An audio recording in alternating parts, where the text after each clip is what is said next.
In this video, I'll talk about the calorie deficit for weight loss, how to do it right, and how to know that you're in one.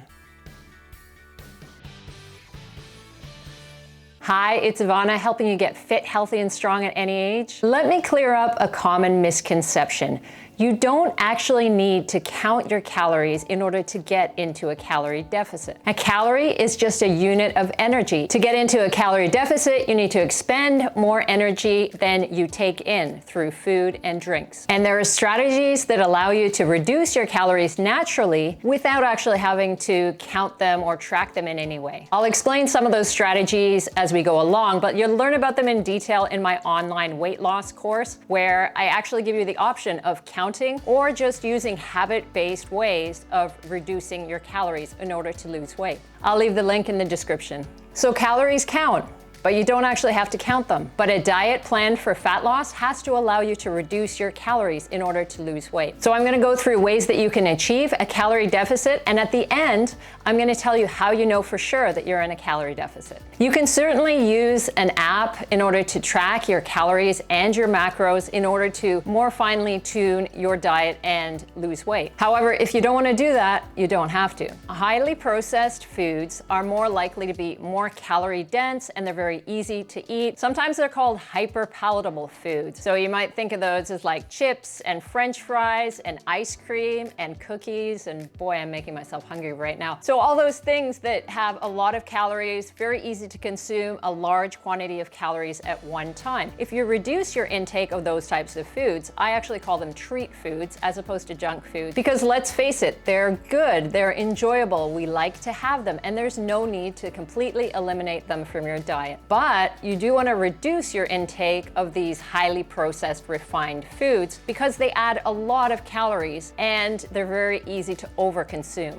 And for long-term weight loss, I'd argue that you don't have to eliminate those foods. Of course, most of the time you want to focus on your lean proteins, your vegetables and fruit, and other things that are quite low in calorie density to reduce your calories and get yourself into a calorie deficit. But in order to create a diet plan that's sustainable for you, you need to incorporate your favorite foods, even if some of those foods are highly processed, refined, hyper-palatable foods. That's the only way that you can be consistent with your diet and for it to be sustainable in the long term. Weight loss is simple. Just burn off more calories than you take in. But it's not easy to do. Many of us suffer from cravings, which means that we often eat more of those hyperpalatable foods than we would like. One of the ways that you can manage those cravings is to start with protein and get enough protein on a regular basis. I generally recommend 0.7 to 1.0 grams of protein per pound of body weight per day. Now, if you're 30 or 40 pounds over your target weight, then you can use your target weight as your protein goal. So if you weigh 240 pounds and you want to weigh 200,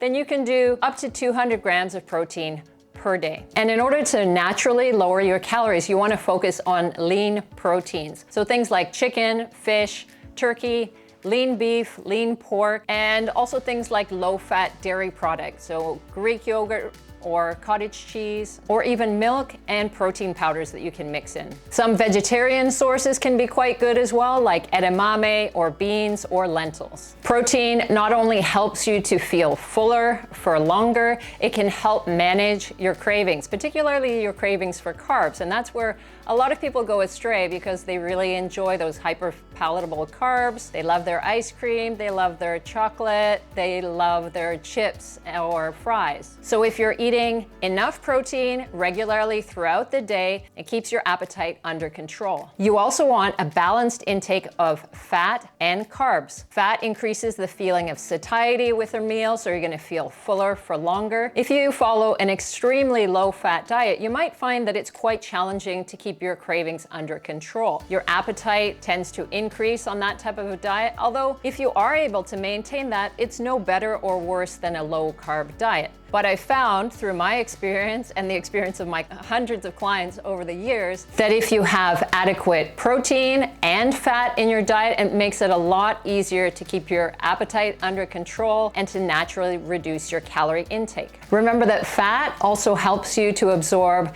the fat-soluble vitamins like A, D, E, and K. That means that it's important to get enough fat in your diet as well. When you're aiming for a calorie deficit, it's important to get the correct energy deficit. If you have too much of an energy deficit, so you're reducing your intake by way too many calories, you're gonna be really hungry, you'll be tired, you won't be able to work out, and you won't have the energy to prepare healthy meals. If you don't have enough of a calorie deficit, then you're not gonna see any changes. You may become discouraged, and then you may quit the whole process altogether. If you lose weight too quickly, you may also lose muscle mass. And long term, that's not something that you want, because muscle is slightly more metabolically active. You'll feel more energetic if you have more muscle compared to fat. So that means that you're more likely to expend more calories throughout the day. You're more likely to put more effort into your workouts. And that means a cumulative amount of calories that you're burning off. And remember, that's the other part of the energy equation, energy out. Also, if you're trying to create too large a calorie deficit, you might find that you're extremely hungry, and then you might have a hard time actually sticking to the plan that you have, and you might end up binging. And that happens to a lot of people when they're on a very restrictive diet plan. They'll only maintain it for a certain period of time, and then they'll start binging and over-consuming calories again.